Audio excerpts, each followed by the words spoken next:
Sevgili Fırat Arapoğlu, Fahir sergisiyle ilgili konuşmaya başlamadan önce Bulgaristan'da interaktif sanatın öncülerinden biri olan yeni medya sanatçısı Albena Bayeva'yı tanımak isteriz. Oldukça etkileyici bir özgeçmişi var. Açıkçası Albena ile kişisel olarak tanışmadan önce Bulgaristan'a yapmış olduğum yine bir video art gösterimi için yapmış olduğum bir ziyarette Sofia City Galeri'yi gezmiştim ben, Sofia Şehir Galerisi'ni.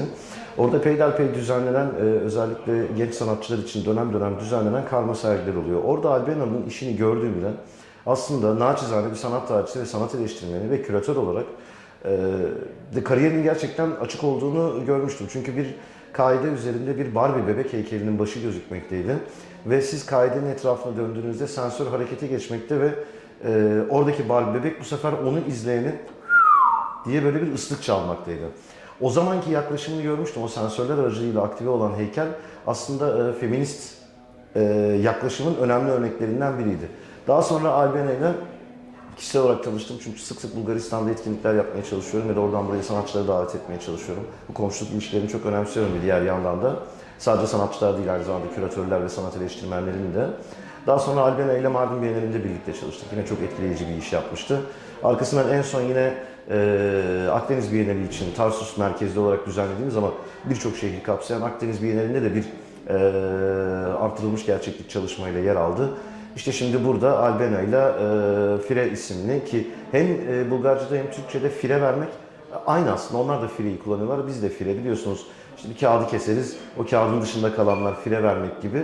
Biz de o fireyi bir metafor olarak kullanarak bu sergiyi birlikte oluşturduk. Aylardır üzerinde konuştuğumuz şekliyle.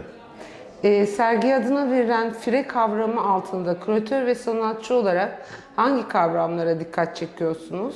Bu serginin merkeze aldığı meseleler nelerdir? Yaban arısı heykelleri bu bağlamda büyük öneme sahip sanırım.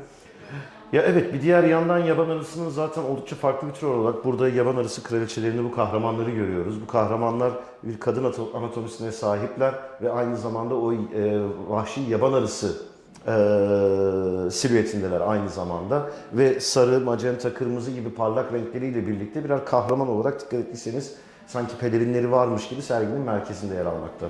Bu sergi dediğim gibi Albena'nın hem o feminist yaklaşımı hem ekolojiyle ilgili yaklaşımı hem de çağımızın büyük problemlerinden biri olan teknolojik atıkları da içeriyor aynı zamanda. Biz fireyi bu metafor olarak, fireyi böyle bir metafor olarak geliştirmeye çalıştık. Yani dikkat ettiyseniz kürelerin içerisinde, sergide yer alan küreler içerisinde çeşitli atıklar yer almakta. Bunlar 3 boyutlu yazıcıdaki denemelerden arta kalanlar aslında. Çağımızı bekleyen büyük problemlerden biri de bu teknolojik atıklar. Ondan dolayı bu sergi aynı zamanda bir ekolojiyi de barındırıyor içerisinde. Bir diğer yandan da elbette toplumun marjında yaşayanlar, toplumun marja ittikleri, ötekileştirilenler, fire kavramını biraz da bu nokta üzerinden düşündük. Serginin tabii ki doğrudan siyasetle bir alakası var. Albena Bayeva İstanbul'da daha önce gelip burada bir video çekim gerçekleştirdi.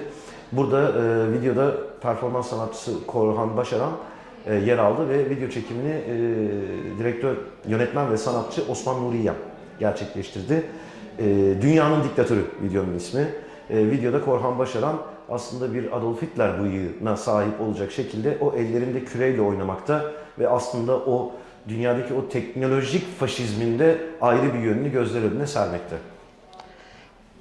Albena Bayeva'nın plastik atıklarla doldurduğu küreler 3D ile tasarlanmış yaban arısı kafaları. Bu sergide çevre sorunlarını merkezine alıyor değil mi?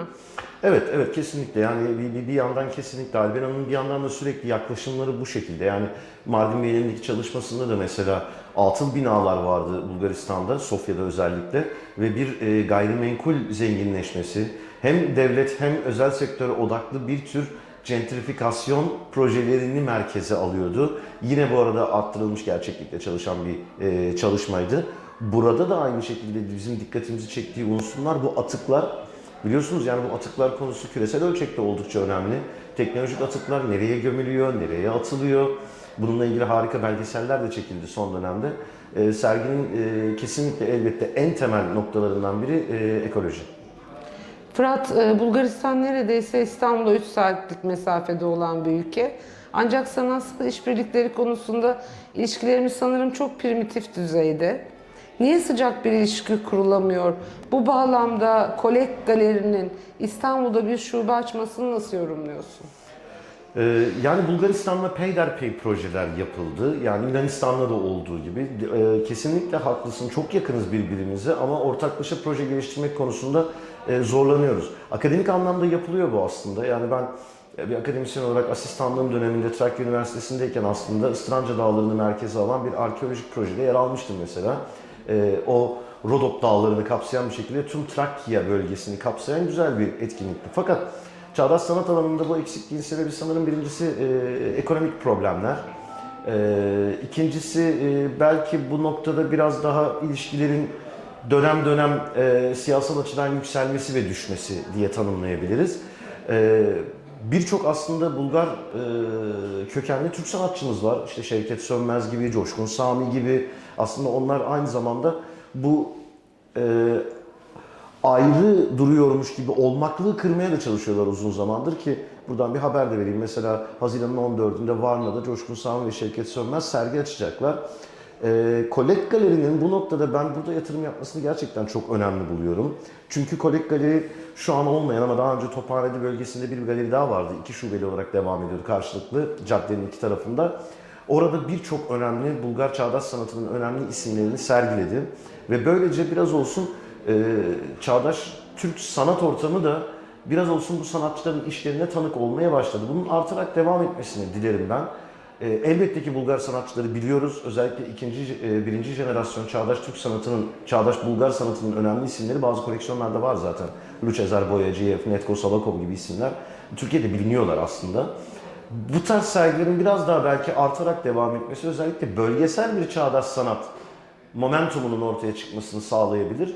Kolek Galeri belki bunun öncüsü olacaktır şu noktada. Çünkü bazı eşit olmayan durumlar da var. Mesela Türkiye'deki kadar büyük bir çağdaş sanat piyasası Bulgaristan'da yok. Yani Bulgaristan'da birkaç galeriden bahsedebiliyoruz. Geri kalanlar genelde devlet kurumları, yani şehir galerileri, ulusal müzeler gibi unsurlar. Şimdi Bulgaristan'da böyle bir çağdaş sanat piyasası oluşmadığı için onlar oradan sıkıntı yaşıyorlar. Biz de tam tersi bu arada. Burada tamamen özel sektörün elindeyiz ama devlet kurumlarımız hantal. Ondan dolayı belki bu eşitliksiz de iki ülke arasındaki yakınlaşmayı etkilemiş olabilir. Ama bunun bu tarz etkinliklerle peyderpey kırılacağını düşünüyorum. Fırat, çok teşekkür ederiz. Serginizde başarılar dileriz. Çok teşekkür ederim. Sergi kaç? 4 Mayıs'a kadar. 6 Mayıs'a kadar açık kalacak sergi. Başarılar dileriz. Çok teşekkürler. Dear Albina Bayeva, welcome to Istanbul. Can we hear your FIRE exhibition from you? What was the preparation process like? What concept do you cover? First, I want to say that I'm very happy that I'm going to present this here in Istanbul. It's my first visit to Istanbul, not only the first solo show. The idea behind this, the inspiration behind this exhibition is this constant process of waste and failure while I'm trying to create my works.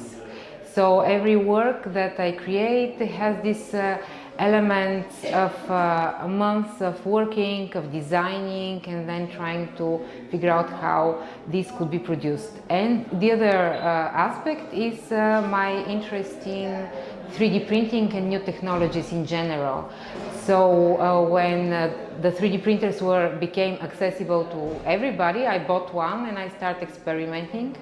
And I wanted to print very complicated forms, and I realized that it's not possible with this type of model of printers that is for home use.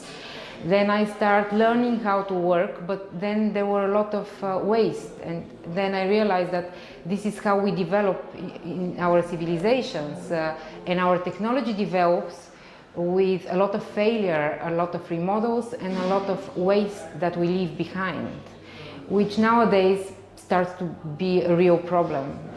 And the other sculptures, the wasp sculptures, is somehow this heroic image, like a superhero from Marvel series. It's and again something that I work for years now. I build sculptures from ready-made objects, online found models of sculptures of female sculptures, traditional or old, and an animal. And with this combination, I try to change the meaning of the word. For example, in many languages, we call women with an animal name to insult them or to belittle them or to put them on their place. So using I have used words like the pig. I have a sculpture. I have a sculpture called the goose, etc. So this is the wasp. That comes from a combination of a model of a mossy traditional African sculpture and the wasp. And actually I realized that also the wasps we don't like as animals because they don't give us nothing nice like honey. Bees we like, wasps we don't like because they sting. But also wasps are very important for the ecology because they clean. They eat a lot of dead caterpillars and other insects, so they're incredibly important for our ecological balance. Like wasps, they are also pollinators. So they're not only cleaners, but they are really here with some point. And this is how I balance the two moments, the technological waste and the urgent need to realize and to be aware of what we are doing with our civilization and where we want our technology to develop. Thank you. You are the founder of Interactive Design Studio Reactive and Digital Art Gallery and AR Sculpture Park, Plostota in Bulgaria. What does digital art mean to you? It is like you have devoted yourself to digital art. I really am working not only with the technology, but I also really like to try to think about technology as an issue, as a topic of my work, and I combine both. I started my processes back as a student, as a restorator actually, and I realized that I was interested more of the technological part, of historical technological part, and then I realized I want to understand how things function in contemporary digital art. So for me, it is not possible to have a contemporary art piece without the technology, because our life is inseparable from technology nowadays. So if you want to stay contemporary, we need to use technology, but not only as just a technique, but to realize what part of our lives it plays. So this is why I really devoted my entire process and thinking of art and life to technology. Alvena, thank you very much. We wish you a very successful exhibition in Istanbul. Thank you very much.